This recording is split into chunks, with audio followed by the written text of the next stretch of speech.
Once upon a time, in a busy city full of noise and hurry, there lived a man named Leo. Leo was like many people today, stressed, worried, and always feeling like life was pushing him in too many directions. He had a job that demanded much of his time, a family that needed his attention, and dreams that seemed too far away to reach. Every day felt like a battle, and Leo often wondered how he could find peace in such a chaotic world. One evening, after a particularly hard day, Leo sat alone in his small apartment, staring at the ceiling. He felt lost. That was when he remembered something his grandfather had once told him. The ancient Stoics had a way of facing life's storms without losing their calm. Curious, Leo decided to learn more about Stoicism. He began reading books, watching lectures, and slowly, the wisdom of the Stoics started to make sense to him. Stoicism, he learned, was not about suppressing emotions or pretending life was easy. It was about understanding what he could control and what he could not. The first principle Leo embraced was the idea of control.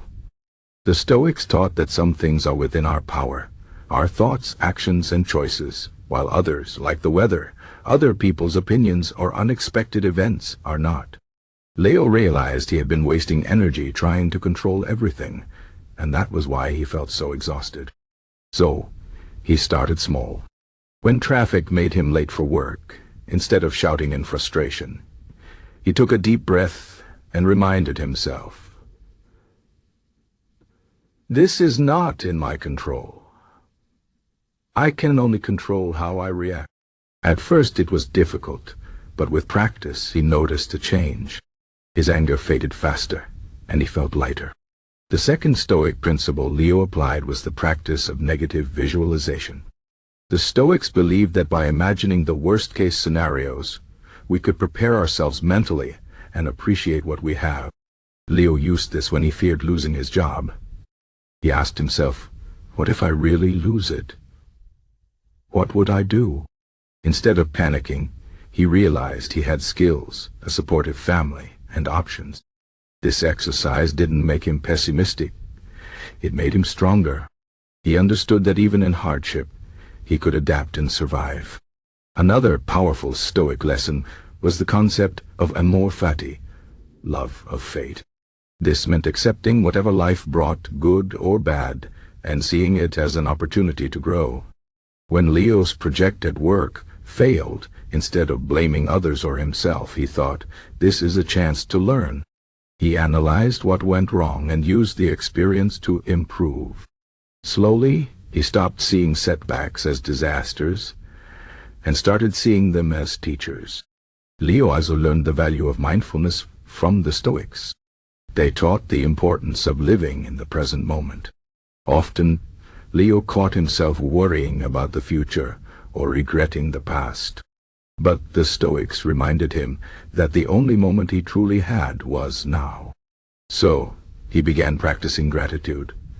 Every morning, he took a minute to appreciate simple things, his health, his family, even the warmth of his coffee.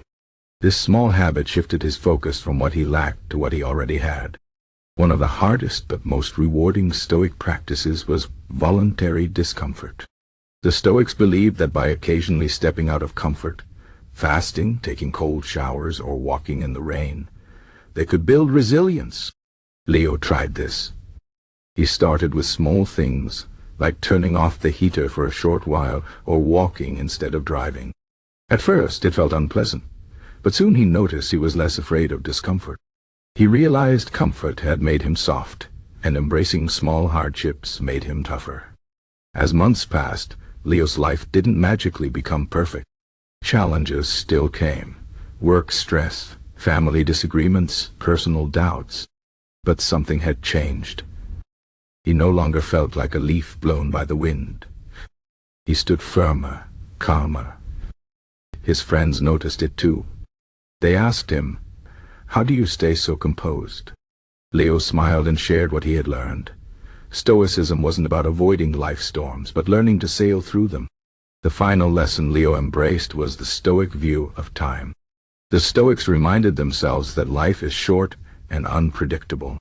They urged people to live virtuously now, not later. This struck Leo deeply.